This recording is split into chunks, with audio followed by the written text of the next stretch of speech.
Hi hello नमस्कार सर्वांना शुभ सकाळ। तर आता सकाळी सकाळी सगळ्यांचा टिफिन केला, पूर्णाचा टिफिन केला, ती स्कूलला गेली आणि आता मी वरती आलेले आहे थोडासा मी टाइम स्पेंड करण्यासाठी। तर लेकराज आणि मी सकाळी टेरेसवर येतो, थोडा वेळ मस्त असं फिरतो आणि काल पण आलेलो तर बघितलेलं की ड्रॅगन फ्रूट हे पिंक कलरचं झालेलं होतं, म्हणजे आता त्याला तोडायची गरज आहे। छान मस्त हे ड्रॅगन फ्रूट तयार झालेलं होतं, बाकीचेही होते पण ते कच्चे होते। म्हटलं चला जास्त वेळ याला जास्त दिवस राहू द्यायचं नाही, कारण की मुंग्या असतात ना ते त्याच्यात होतात आणि ते ड्रॅगन फ्रूटला खाऊन टाकतात। आणि अजून आता तर ही ड्रॅगन फ्रूट निघायची सुरुवात झालेली आहे आणि हे जे आहे ना हे वाळलेलं फूल आहे ड्रॅगन फ्रूटचं। तर खूप प्रमाणात जेव्हा फुलं लागतात ना त्यांना पूर्ण न्यूट्रिशन भेटत नाही, त्याच्यामुळे काय होतं ते काही फुलं असतात ते असे लाल होतात आणि जे ग्रो करतात ते हिरव्या कलरचे असतात।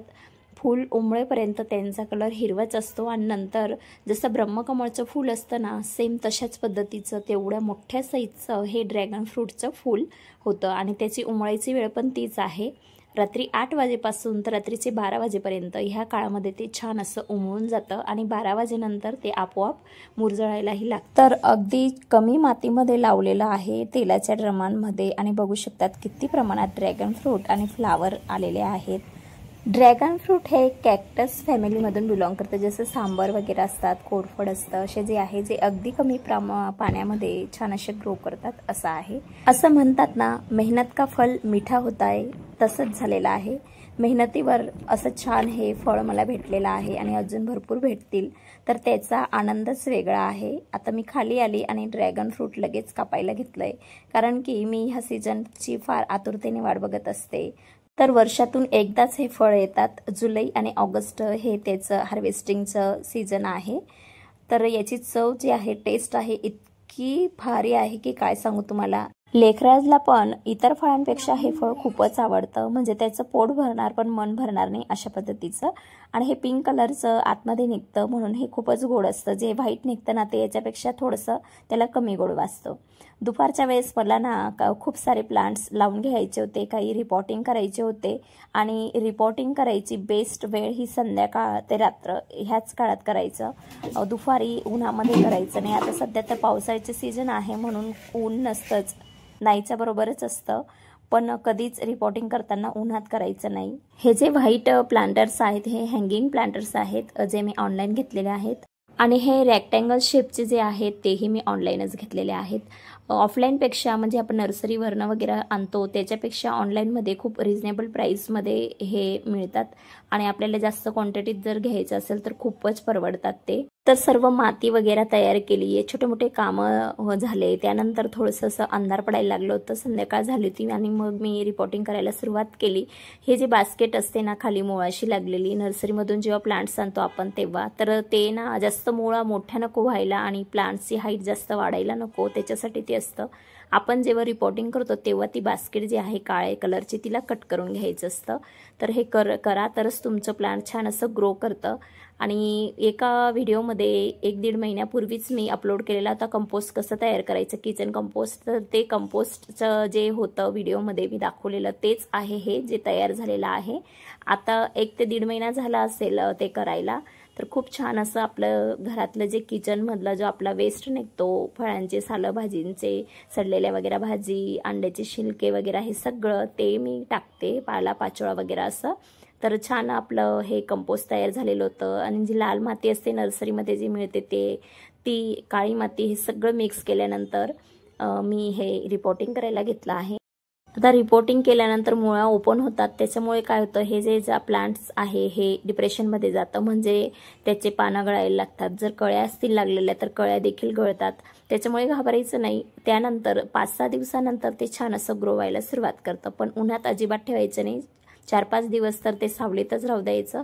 रिपोर्टिंग केल्याबरोबर लगेच त्याला पाणी टाकायचं आणि सावलीत राहू द्यायचं। अशा पद्धतीने जे पण मी नर्सरीमधून नवीन आणलेले होते ते मी असे घरगुती जे प्लांटर्स आहेत, म्हणजे जे अशा कलरच्या बकेट वगैरे आहेत याच्यामध्ये मी लावलेला आहे। आणि इंडोर मला ठेवायचं आहे म्हणून याच्या खाली वेगळा पॉट राहणार आहे, त्याच्यासाठी मी घरातले जे काही डब्बे आहेत, पाण्याचे ड्रम वगैरे आहेत त्याचा वापर करून घेणार आहे।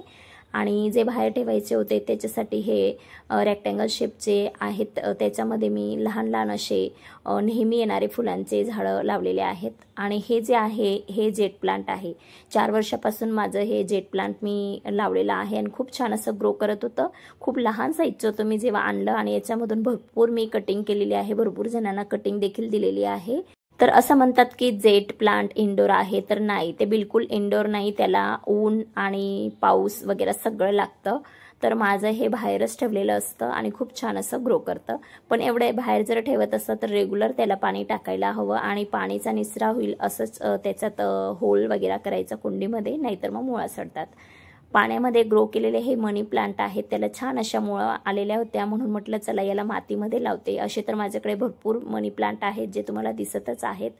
तर तरीही मला मनी प्लांट लावायचे होते. आणि हे जे स्पायडर प्लांट आहे त्याचे बेबी प्लांट निघतात, ते बेबी प्लांट खूप छान असे ग्रो होतात. आणि पावसाळा हे खूप छान सीजन आहे, कोणत्याही पद्धतीचे प्लांट्स तुम्ही लावा, कटिंग लावा, हँगिंग प्लांट लावा, कोणतेही छोटे छोटे कटिंग लावा, छान असं ग्रो करतात. कारण पावसाच्या पाण्यामध्ये नायट्रोजन असतं आणि नायट्रोजनामुळे खूप छान असं न्यूट्रिशन आपल्या प्लांट्सला भेटत असतं आणि ते न्यूट्रिशन खताचं काम करतं जे पावसाच्या पाण्यामध्ये असतं ते. त्याच्यामुळे पावसात कोणत्याही प्रकारची कटिंग आणि कोणतेही प्लांट्स लावले तर छान असे ग्रो करतात. ह्या जे कटिंग मी लावल्या आहेत ह्या प्रत्येक पाण्याच्या खाली याला मुळा असतात, म्हणून तुम्ही 1-1 इंचच्या जरी कटिंग लावल्या ना तरी देखील त्या ग्रो होतात. अशा सगळ्या मी हँगिंग प्लांट्स देखील लावून घेत आहे.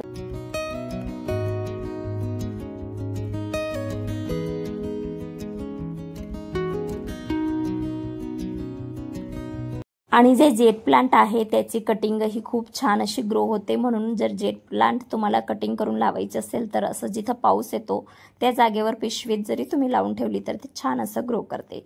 तर अशाच पद्धतीने मी सर्व कटिंग प्लांट, हँगिंग प्लांट जे पण होते मला कटिंग लावायचे त्या ह्या सगळ्या कटिंग मी लावलेल्या आहेत. आणि हे सर्व करत करत अंधार देखील झालेलं होतं. चला मग आता मी सगळं आवरते.